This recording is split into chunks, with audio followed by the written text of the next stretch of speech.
ახალი წელი გვიახლოვდება და ჩემი აზრით არსებობს სამი ძირითადი პრინციპი, რომელიც ყველაზე კარგად დაგჭირდება და გამოგვადგება არა მხოლოდ წელს, ზოგადად როგორც პრინციპი, იმიტომ რომ როგორც ვიცით, საახალ წელს ყოველთვის ისე ხდება ხოლმე, რომ ხავთ ახალ გეგმებს, მოლოდინებით ველოდებით ახალ წელს, ყველაფერი ძალიან ლამაზია, მშვენიერია და თითქოს რაღაცა ახალი დასაწყისი, ეს უბრალოდ ახალი მონახაზია, სიმბოლური თარიღია, რომელთაც შეგვიძლია რაღაც მხრივ გადავტვირთოთ საკუთარი თავი და რაღაცა ახალს შევეცადოთ. ჩემი აზრით, ნომერ პირველი პრინციპი, რაც ნებისმიერმა ადამიანმა მუდმივად უნდა ცხოვრობდეს მთელი სიცოცხლე ადამიანი ამ პრინციპით, თუმცა განსაკუთრებით მნიშვნელოვანია, რომ როცა აი ამ პერიოდში ვახდენთ საკუთარი თავის გადატვირთვას, ფოკუსირდეთ იმაზე, რომ უნდა დავიწყოთ მარტივით.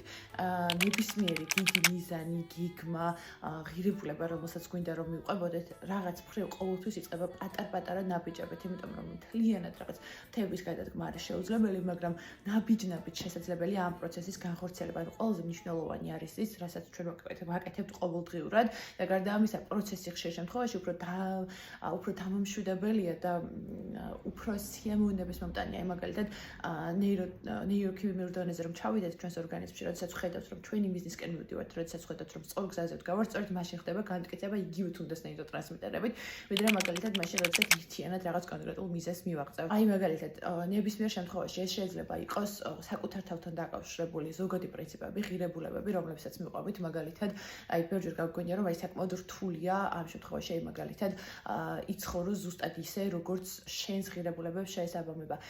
ვისაუბროთ მაგალითად რელიგიურ ცხოვრებაზე, ხო? აი საკმაოდ რთულია ადამიანმა იცხოვროს ჭეშმარიტი მართლმადიდებლური წესებით, აი მუდმივად ვიყოთ ღმერთთან ურთიერთობის ძიებაში და აი მუდმივად აი ამ განვითარების გზაზე ვიმყოფებოდეთ. თუმცა აი აქაც შეგვიძლია რომ რაღაც გარკვეული მცირე ნაბიჯებით დავიწყოთ, რაღაც კონკრეტული მონახაზები გავაკეთოთ. აი შეიძლება ის იყოს, რომ მაგალითად დილსაღამოს უბრალოდ დავიწყოთ სანთლის დანთება.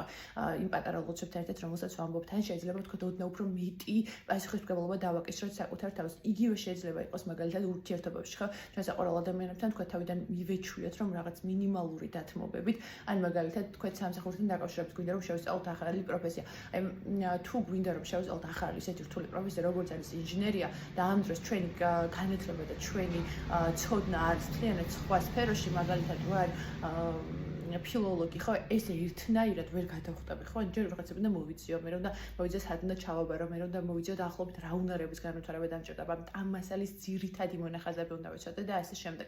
სხვათა შორის ვინც ინგლისური იცით, ამ ყველაფერს, ამ პრინციპებს ძალიან კარგად ხსნის პიტერსონი და შეგიძლიათ ჩაუჯდეთ პირდაპირ ჩვევები ჩაწეროთ მის სახელის და გვარის გარშემო. ეს არის კანადელი ფსიქოლოგი, რომელსაც საკმაოდ დიდი ნამუშევარი აქვს ამ მიმართულებით და შეგიძლიათ გავყვეთ პირდაპირ მოусმინოთ მას.